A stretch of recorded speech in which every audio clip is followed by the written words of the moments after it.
सभी को नमस्कार। आज हम चर्चा करेंगे सामाजिक अनुसंधान की पद्धतियों के बारे में, जिसमें इन पद्धतियों को हम गुणात्मक और गणनात्मक दो महत्वपूर्ण भागों में विभक्त करते हैं। किसी भी विषय के विज्ञान कहलाने के लिए यह आवश्यक है कि उससे संबंधित तथ्य या सामग्री को एकत्रित करने के लिए निश्चित पद्धतियों का प्रयोग किया जाए। इसका कारण यह है कि विज्ञान अपने आप में कोई विषय सामग्री न होकर वैज्ञानिक पद्धति द्वारा प्राप्त किए गए तथ्यों का व्यवस्थित या क्रमबद्ध संग्रह है। किसी भी विषय के विज्ञान के रूप में विकास में अध्ययन पद्धतियों का महत्वपूर्ण योगदान रहा है। प्रत्येक विज्ञान कुछ निश्चित अध्ययन पद्धतियों का प्रयोग करके ही विश्वसनीय एवं प्रामाणिक ज्ञान का संकलन करती है। अध्ययन पद्धतियों के आधार पर ही हम सामाजिक तथ्यों की यथार्थ व्याख्या, भविष्यवाणी एवं उन पर नियंत्रण लागू कर सकते हैं। कोई भी विषय तभी विज्ञान कहला सकता है जब वह वैज्ञानिक पद्धतियों का प्रयोग करता है। प्रोफेसर स्टुअर्ट चेज ने कहा है, विज्ञान का संबंध वैज्ञानिक पद्धति से है, न कि अध्ययन विषय से। वैज्ञानिक पद्धति के द्वारा ही हम सामाजिक वास्तविकता एवं वैज्ञानिक सत्य तक पहुंच सकते हैं। इसी संबंध में कार्ल पियर्सन ने लिखा है, सत्य तक पहुंचने के लिए कोई संक्षिप्त मार्ग नहीं है। विश्व का ज्ञान प्राप्त करने के लिए वैज्ञानिक पद्धति के द्वार से ही गुजरना पड़ेगा। इस प्रकार प्रोफेसर स्टुअर्ट चेज और कार्ल पियर्सन ने वैज्ञानिक पद्धति का महत्व हमें बताया। पद्धति अथवा विधि का अर्थ उस तरीके या ढंग से है जिसके द्वारा अध्ययन कार्य का संगठन तथा विश्लेषण एवं परिणामों का निर्वचन किया जाता है।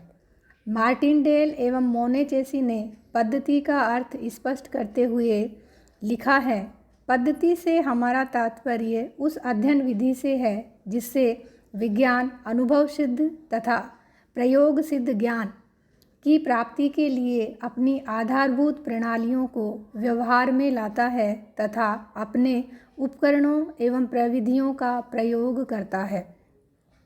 इस प्रकार से पद्धति को समझाया मार्टिनडेल एवं मोनेचेसी ने कि पद्धति में विज्ञान अनुभव सिद्ध और प्रयोग सिद्ध ज्ञान की प्राप्ति के लिए काम में लिया जाता है। इस परिभाषा से यह भी स्पष्ट होता है कि अध्ययन पद्धति का अर्थ उस सुनिश्चित प्रणाली से है जिसकी सहायता से प्रामाणिक ज्ञान प्राप्त किया और वैज्ञानिक सत्य तक पहुँचने का प्रयत्न किया। समाजशास्त्र भी कुछ निश्चित पद्धतियों के माध्यम से ही सामाजिक संबंध, सामाजिक तथ्य एवं घटनाओं का अध्ययन करता है। समाजशास्त्र और प्राकृतिक विज्ञानों की अध्ययन पद्धतियों में विषय सामग्री की भिन्नता के कारण कुछ अंतर अवश्य पाए जाते हैं, लेकिन फिर भी दोनों के द्वारा कुछ निश्चित पद्धतियों का प्रयोग किया जाता है ताकि अपने अपने क्षेत्र में प्रामाणिक ज्ञान प्राप्त किया जा सके। समाजशास्त्री अपने समाज, समूह, समिति, संस्था, सामाजिक संबंध, सामाजिक समस्या आदि जो सामाजिक अवधारणाएं हैं, इनका अध्ययन करता है। वह स्वयं इन सब से किसी न किसी रूप से संबंधित होता है और किसी समाज विशेष का सदस्य भी होता है। अतः उस पर उस समाज की जनरीतियाँ, प्रथाएं, परंपराएं, रूढ़ियाँ, सामाजिक मूल्य, धर्म और समग्र रूप में संस्कृति का प्रभाव भी पड़ता है। ऐसी स्थिति में वह व्यक्ति पक्षपात रहित होकर अर्थात वैज्ञानिक दृष्टिकोण बनाए रखते हुए अपने समाज का अध्ययन करने के मार्ग में उसको अनेक बाधाएं आती हैं, क्योंकि व्यक्ति स्वयं इन सब तथ्यों से जुड़ा हुआ होता है। इन बाधाओं का मुकाबला करने और निष्पक्ष रूप से सामाजिक तथ्यों एवं घटनाओं का अध्ययन करने के लिए यह आवश्यक है कि समाजशास्त्र की कुछ अपनी ऐसी अध्ययन पद्धतियाँ हों जिनके माध्यम से प्रामाणिक रूप से अध्ययन सामग्री प्राप्त की जा सके। समाजशास्त्र पिछले कुछ वर्षों में इस प्रकार की कुछ अध्ययन पद्धतियों का विकास करने और उन्हें अपने अध्ययन हेतु प्रयुक्त करने में सफल हो सका है। इन्हीं अनुसंधान पद्धतियों पर हम चर्चा करेंगे। हेनरी पाइनकर जैसे कुछ विद्वानों की मान्यता है कि समाजशास्त्र की अध्ययन पद्धतियाँ तो अनेक हैं, लेकिन परिणाम या सामान्यीकरण बहुत कम है और समाजशास्त्री प्रामाणिक निष्कर्षों तक बहुत कम पहुँच पाते हैं। यद्यपि यह बात आज से कुछ वर्षों पूर्व के लिए तो सही है, लेकिन वर्तमान में समाजशास्त्र अपनी पद्धतियों के माध्यम से वैज्ञानिक दृष्टिकोण बनाए रखते हुए प्रामाणिक निष्कर्षों तक पहुँचने में बहुत कुछ सफल हो गया है। समाजशास्त्र अमूर्त घटनाओं के अध्ययन के लिए गुणात्मक पद्धतियों का तथा मूर्त घटनाओं के अध्ययन के लिए परिमाणात्मक पद्धतियों का प्रयोग करता है। कहाँ कौन सी पद्धति का प्रयोग किया जाएगा, यह उस विषय की प्रकृति पर निर्भर करता है। कहीं किसी विषय के अध्ययन हेतु गणनात्मक एवं परिमाणात्मक दोनों ही पद्धतियों का साथ साथ प्रयोग भी किया जाता है। इस प्रकार से आज हम समाजशास्त्र में भी विभिन्न पद्धतियों का प्रयोग करते हुए वैज्ञानिक अध्ययन करते हैं और वैज्ञानिक निष्कर्ष निकालते हैं। अनुसंधान की जो पद्धतियां हैं, उन पद्धतियों को हम दो महत्वपूर्ण भागों में विभक्त करते हैं। पहला है गुणात्मक पद्धति और दूसरा है गणनात्मक पद्धति या परिमाणात्मक पद्धति। गुणात्मक पद्धति में हमारे पास में जो अध्ययन करने के तरीके हैं, उनमें आगमन पद्धति, निगमन पद्धति, वैयक्तिक जीवन अध्ययन पद्धति, समाजमिति, सामाजिक दूरी का पैमाना और सामुदायिक अध्ययन पद्धति है। ये विभिन्न तरीके हैं जिनके द्वारा हम गुणात्मक पद्धति को काम में लेते हैं। इसी प्रकार गणनात्मक पद्धति या परिमाणात्मक पद्धति में सामाजिक सर्वेक्षण पद्धति, सांख्यिकीय पद्धति, ऐतिहासिक पद्धति, तुलनात्मक पद्धति और संरचनात्मक प्रकार्यात्मक पद्धति, ये कुछ विभिन्न विधियां हैं, प्रविधियां हैं, पद्धतियां हैं जिनके द्वारा हम सामाजिक घटनाओं और प्रघटनाओं का अध्ययन करते हैं। अब हम इन सब पे एक एक करके चर्चा करते हैं। गुणात्मक पद्धतियों से हम शुरू करेंगे। जिन पद्धतियों की सहायता से अमूर्त तथ्यों का अध्ययन किया जाता है, उन्हें गुणात्मक पद्धतियाँ कहा जाता है।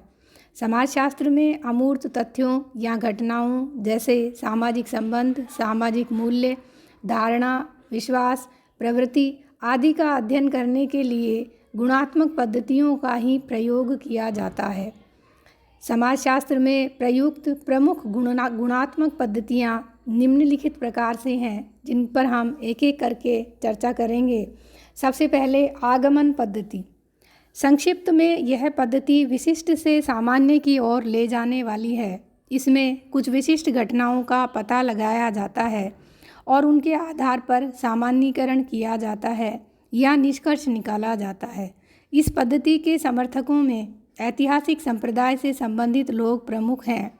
इनका कहना है कि भूतकाल में घटित प्रमुख ऐतिहासिक घटनाओं के आधार पर कुछ प्रामाणिक निष्कर्ष निकालें एवं सामान्य नियम बनाए जा सकते हैं। जैसे यदि हम कुछ बड़े नगरों में गंदी बस्तियों के अध्ययन के आधार पर यह पाएं कि वहाँ की परिस्थितियाँ व्यक्तित्व को विघटित करने और व्यक्ति को अपराधी बनाने में योगदान देती हैं, तो ऐसे कुछ उदाहरणों के आधार पर यह निष्कर्ष निकाला जा सकता है कि गंदी बस्तियां व्यक्तित्व के विघटन एवं अपराधी व्यवहार के लिए उत्तरदायी है। यह निष्कर्ष आगमन पद्धति की सहायता से ही निकाला गया है, जहां विशिष्ट से सामान्य की ओर बढ़ते हैं। इस पद्धति के अंतर्गत कुछ विशिष्ट उदाहरणों के आधार पर विशेष नियम बनाए जाते हैं। यद्यपि आज भी कई समाजशास्त्रियों के द्वारा इस पद्धति का प्रयोग किया जाता है, परंतु अनेक कठिनाइयों के कारण अब धीरे धीरे इसका प्रयोग कम होता जा रहा है। और इसके पीछे प्रमुख कारण यह है कि यदि भूतकाल की घटनाओं को ठीक से समझे बिना उनके आधार पर कुछ निष्कर्ष निकाल दिए जाते हैं या नियम बना दिए जाते हैं, तो उनके प्रामाणिक होने की आशा नहीं की जा सकती। इसमें प्राप्त निष्कर्षों की सत्यता की जांच करना साधारणतः संभव नहीं होता। इस प्रकार से हम गुणात्मक पद्धति में सबसे पहले आगमन पद्धति का अध्ययन करते हैं। दूसरा है निगमन पद्धति। आगमन पद्धति के विपरीत निगमन पद्धति सामान्य से विशिष्ट की ओर ले जाती है। यहाँ अनुभव या पूर्व ज्ञान के आधार पर निकाले गए निष्कर्ष सामान्य निष्कर्षों के आधार पर विशिष्ट घटनाओं या उदाहरणों को समझाने का प्रयत्न करती हैं।